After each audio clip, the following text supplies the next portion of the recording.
Welcome to the Thinking the Unthinkable podcast, our latest leadership conversation. Hello, I'm Nik Gowing. We don't have time.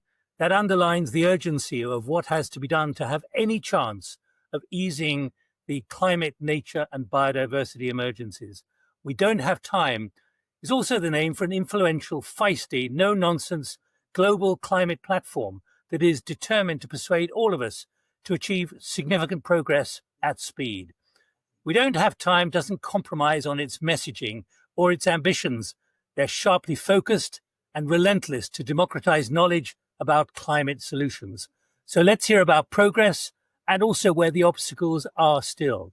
Joining me from Washington, D.C. is Sweta Chakraborty, the chief executive, who, if I may say, Sweta, is the epitome of the feistiness that I mentioned. And I need to underline that our conversation will bring you the role, the fact that you are a behavioural scientist. In other words, you have science to help explain how we, the public, react to what we're confronting and the options for what we do now. First question, though, for you is, what is We Don't Have Time? It's an unusual name. Yes, well, thank you so much for having me and for that introduction. We Don't Have Time is behavioral science in itself. It's encapsulated in the name because it connotes urgency. And we know from behavioral science that we have to cut through this very saturated information landscape that's reaching the billions of people on this planet on a daily basis. How do we get their attention about something that's really important, that really resonates, that they really need to think about to protect themselves, their families, and their communities against, which is climate change and its many impacts. Climate change shows up as health issues. It shows up as food security issues, as water access issues. And so it is imperative that we take that information that's relevant and reach audiences, right? So with a name like We Don't Have Time, it creates that urgency and it suggests that there's risk that needs attention to be paid to. And then ultimately, it follows up with action. It says, we don't have time, so we must do this. Here's something you can do. Here's a team you can join. Here's a group you can get involved in. Here's a campaign you can sign and lend your name to. And that combination of cutting through information through fear and urgency, and then following up with tangible action steps and hope, that is when we see a groundswell of movement, of perception change, of people starting to care, people starting to get engaged, and ultimately policy change at the local level, at the regional level, at the multilateral level, because we need all of that if we're going to truly overcome the climate crisis. Now, we've agreed in advance that we're going to keep this simple. We're going to make it devoid of jargon, make it accessible so people who are not geeks actually can understand the kind of things we're saying. But how long have we got? It is a huge question. Do people, the public, really get it? We really don't have time to repeat the name again. We had this window that the leading scientists in the climate space have said is critical to observe. So the Potsdam Institute and many scientists that your audiences will be familiar with in the United States, like Catherine Hayhoe, Michael Mann at University of Pennsylvania, there is consensus that we need to act on climate, and the window for action is really quickly closing. So we need to lead with that. If we overcorrect, I'm okay with that, because there's so many examples in history where we did not put enough investment, resources, time, energy, attention to solving some climate adaptation, climate mitigation, and resiliency efforts. And ultimately, it was too little. For example, the Rotterdam Gates in Rotterdam, Netherlands, was a $1 billion effort in the early 1990s. And ultimately, the gates are too little for the amount of sea level rise and storm surge that that area of the world is experiencing now because of climate change. So let's get ahead of it. Let's overcorrect if and when we need to, so we don't see another flooding event in New York City following a Hurricane Sandy. There's so many examples of this.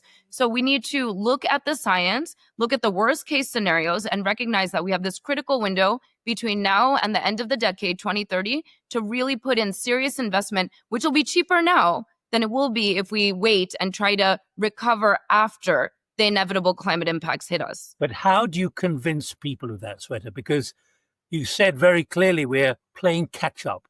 We're running uphill. There's too much polarization. There's tribalism. But at the same time, you say that pessimism is overblown.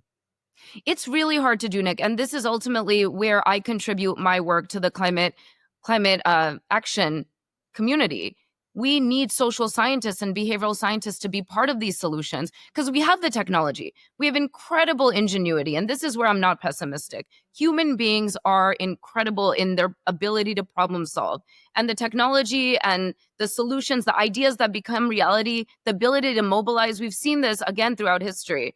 And I know we can do it, but what we're missing is the social science support. By that, I mean understanding human behavior, understanding human cognition, and ensuring that the technologies reach commercial viability by bringing people on board, by getting people excited, by changing perceptions around risk so it aligns to the reality of the risk, and then ultimately getting those that have been elected into power to put the policies and legislation in place that also support some of these technologies reaching commercial viability. I'm talking about geoengineering solutions. They're in the pipeline. They're far off, but they're there. And we need public support for that. We need public support for nuclear solutions. We need public support for cellular agriculture, right? Creating alternatives to animal proteins and the process to get them from farm to fork. There's so much interesting, exciting technology in our pipeline and already available. And we need to understand how the brain processes these types of innovations and accepts them. So that is a long answer to your question, which I promised I wasn't going to do. But the way that we really get people on board is to understand that they are part of the solution and that there is an exciting way to share this information that resonates with different audiences, that gets them excited about it and wanting to become part of the solution and contribute to that solution. And it's understanding their brains. Let me try and penetrate that a bit further, because you say in one of your central themes, don't make people feel bad. In other words, make people feel there's some way forward. How do you do that? You're a scientist, but actually you've got to deal with vast numbers of people who haven't the first clue what your solutions are. Right. So understanding how people think is ultimately what we're missing in solving climate, right? So that has been what's been the piece that I have been kind of talking about for the last 15 years of my career is humans are ultimately the same.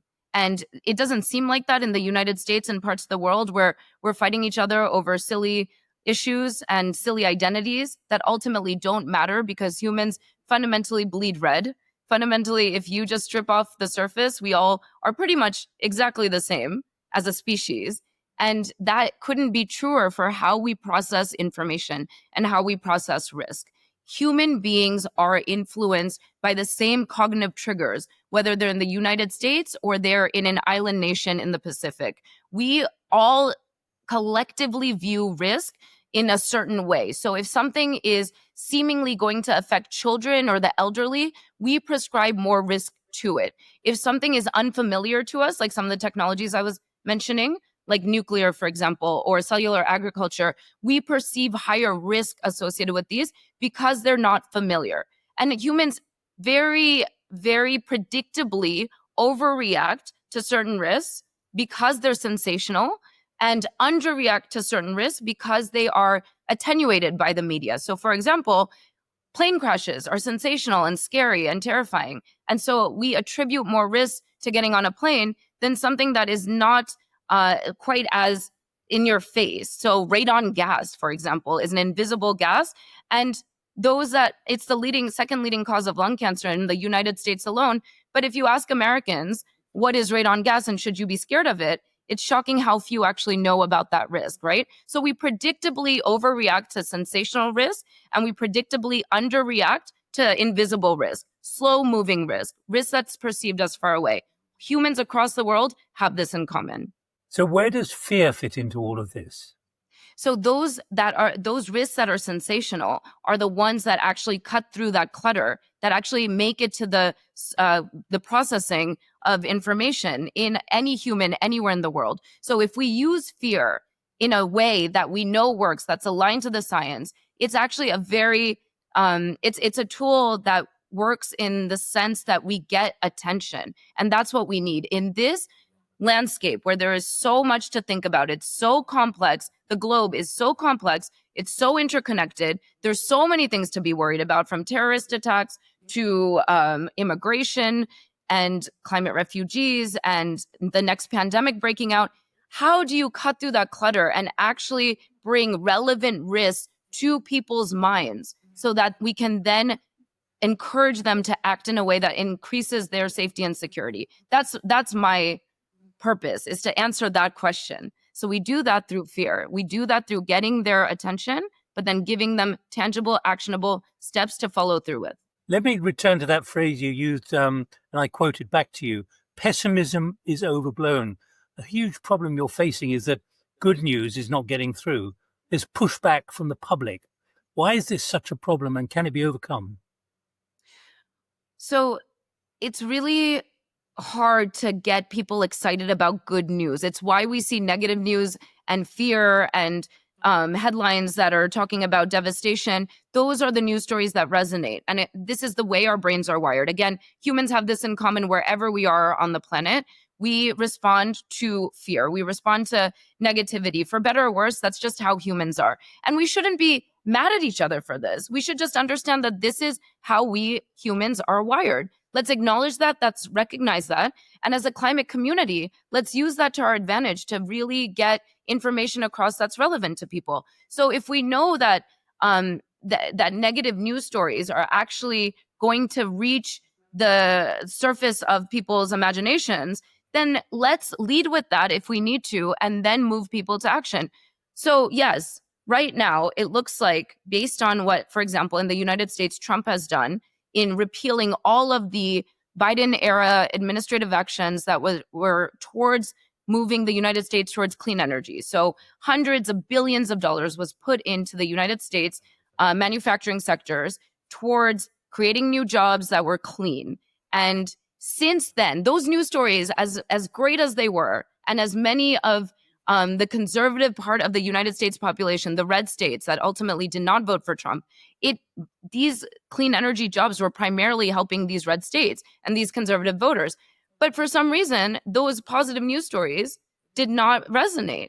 But now the repealing of all of this effort and the loss of 100,000 jobs already since Trump has taken office in the clean energy sector, the $90 billion in investment that is going away, and ultimately the moving of potential manufacturing in the United States, the moving of that overseas, those headlines are actually hitting home. So it is an opportunity to take advantage of the fact that there has been a hit to the American economy in this new administration that will drive action forward.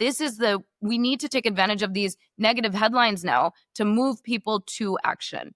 That's how we take advantage of pessimism. Now, but Sweta, how do you counter what is essentially something like a war now, where you've got a phenomenal amount of money and enterprise and dynamism being created on media and education? 100 billion, I think, is the kind of figure I've been hearing from those who are determined to crush everything that you're talking about. This is the uphill battle that those who are on the side of science are fighting. $100 billion has been mapped for several decades from the conservatives in the United States. That money has been very nefariously, systematically, strategically put into media, put into education, and put into politics. And someone like a President Trump, with some mix of charisma and this machine behind him, was able to be an outcome of this $100 billion effort. Now, those on the side of science have not been able to do this. There has been no counter to a conservative, extreme Christian evangelical narrative that has propagated so much of the American public for decades.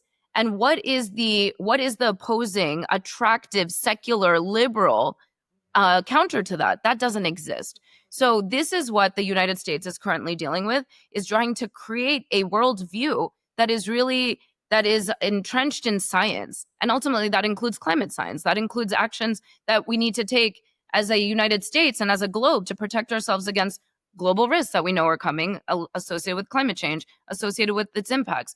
But that effort requires funding. And it is an uphill battle to catch up to the 100 billion that an extreme Christian evangelical right-wing narrative has been established. So how do we counter that? We need to create a communications mechanism to be able to stand up to the other side. Now, you're a very successful communicator yourself, as we're seeing here, and you have your own very successful podcast for your organization. But you no longer broadcast success because you're finding that companies don't want to join you anymore on the podcast. Why is that?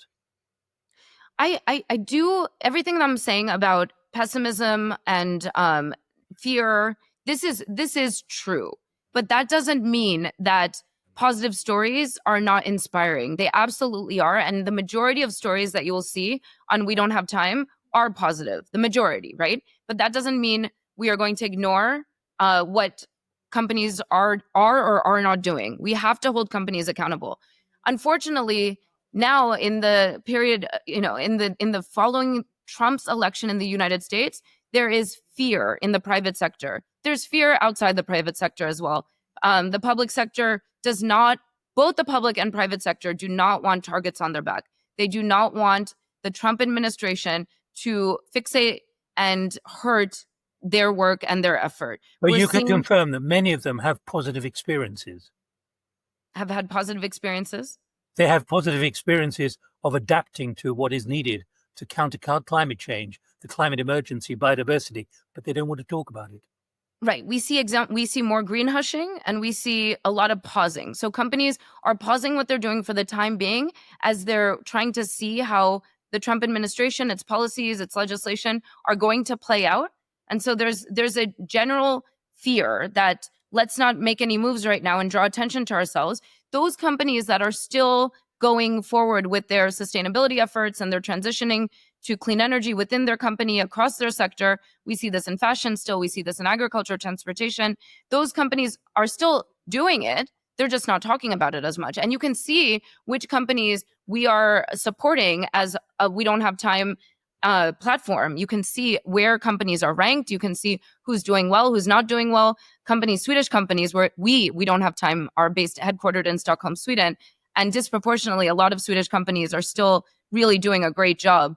Like Alfa Laval is a company that we highlight on the platform. And there's so many other examples across sectors. And we encourage your listeners to just check it out and to rank and rate, because those companies that are green hushing should be called out. Because let's have a backbone in this time. We still need to stand up to power. We're in our last couple of minutes, Sweta. So what is your overarching message at this stage? You've been fighting this fight for a long time. We don't have time. But are you feeling that we do have a bit more time, even though we've got to be more intense about it? We are going to solve the climate crisis. I have no fears about that. I'm convinced that, again, as a human species, we have overcome so many challenges in our existence and our time on Earth. So we are going to overcome it. The issue is how quickly we're going to do it and how we're going to reduce suffering. How much suffering is are we Is that still a big question for how you do it? How we know how to do it. It's a matter of will now. It's a matter of understanding how to communicate to audiences to get them on board. We need a public groundswell of support for technologies to get us to adopting all the solutions that we already have that are in the pipeline that will result in overcoming the climate crisis. We need to use social science, behavioral science, not blame people, but make it easier for people to get behind solutions and to make the right decisions. And make it easier for them to make the right decisions. And that's what We Don't Have Time does. It's a communications platform to drive people to behavioral changes that are aligned to the reality of the climate science. So how do you get that groundswell, that pressure, that momentum, that mass that's building? It's through communications. And as I said right in the beginning of this interview, that was the piece that was missing. We didn't have the communications piece along with all of the technology and innovation. Now we understand the importance of communication. So what we're doing alongside the technologies that are here, that are in the pipeline, is convincing people to get behind it, to support it, to vote a certain way. That is what has been missing. Once we communicate based on how we know audiences perceive risk and respond to information, once we use communication science to reach those audiences and drive them to behavioral outcomes, then I don't see any issue with resolving the climate crisis. I don't think communication is the magic bullet, but if there was a magic bullet, my magic wand for solving climate is just custom tailoring messaging in a way that gets that end recipient, that end audience member, that the person who's listening to your podcast, this podcast right now, driving them to some sort of behavioral outcome, some action. So Sweta, in 30 seconds, what's your big call to action? What's your takeaway about what people should be feeling, particularly those who are not massively involved in it at the moment, but are suffering from it? My first takeaway is do not blame yourselves. We are really wired to ignore certain things that should matter to us. But now there's no excuse. You've heard this podcast. You've heard several of Nik's amazing guests on various episodes. Go back, take a listen, recognize that there is action to be taken, and there's no excuse not to do it anymore. And it's easier than ever to get engaged and get involved. We Don't Have Time is a free platform. You literally sign up, make a profile, start, join a campaign, join a movement, look up and see what's happening locally in terms of climate action and get involved. It's never been easier to take action. Well, Sweta, thanks so much for joining us. You can reference every detail that Sweta's just given us. A transcript of the podcast is posted in parallel on our website, along with contact details for us and Sweta at We Don't Have Time. Do please join us again when we have our next conversation about Thinking the Unthinkable. Subscribe to our YouTube channel as well as We Don't Have Time. As you just heard from Sweta, you'll find all our podcasts very much in the same vein of frankness. So from me, Nik Gowing, until the next time, keep thinking unthinkables. More than ever, it's both possible and necessary. From Sweta and me, bye-bye.